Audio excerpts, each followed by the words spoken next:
আমরা বাসুয়াটি বুথে ভোট দিতে যাচ্ছিলাম, আমরা সাধারণ মানুষ। আমরা রাস্তাতে সাধারণভাবে হেঁটে যাচ্ছিলাম, 3টে সিআরপিএফ গাড়ি হঠাৎ লাভলো, আমাদেরকে এলোপাতাড়ি আমাদেরকে লাঠিচার্জ করলো এবং রাস্তায় আমরা পড়ে গেছি মুখ থুবড়ে। আমাদের সেখানেও এলোপাতাড়ি আমাদের লাঠিচার্জ করলো।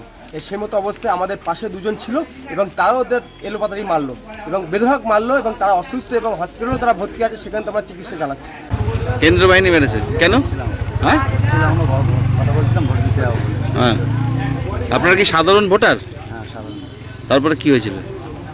তারপরে আমার এরা সব পালিয়ে গেছে, দু চার বাড়ি মার খেয়েছে। পালিয়ে যাওয়ার পরে আমি একা ছিলাম, আমার কি দিয়ে মেরেছে? লাঠি কোথায় কোথায় মেরেছে? আমার পায়ে মেরেছে, 100 মিটার দূরে আমরা ছিলাম 3-4 জনা। সেই সময় একটা সিআরপিএফ গাড়ি যাচ্ছিল, গাড়িটা হঠাৎ দাঁড়িয়ে আমাদের এলোপাতাড়ি মারছে, কোনো কথা না জিজ্ঞাসা করে।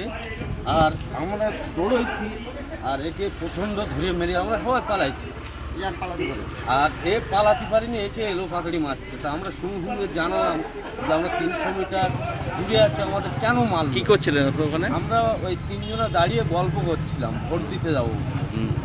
আর সেই টাইমে সিআরপিএফ গাড়ি রাস্তা দিয়ে যাচ্ছিল, যেতে যেয়ে আমাদের দেখতে দিয়ে মার।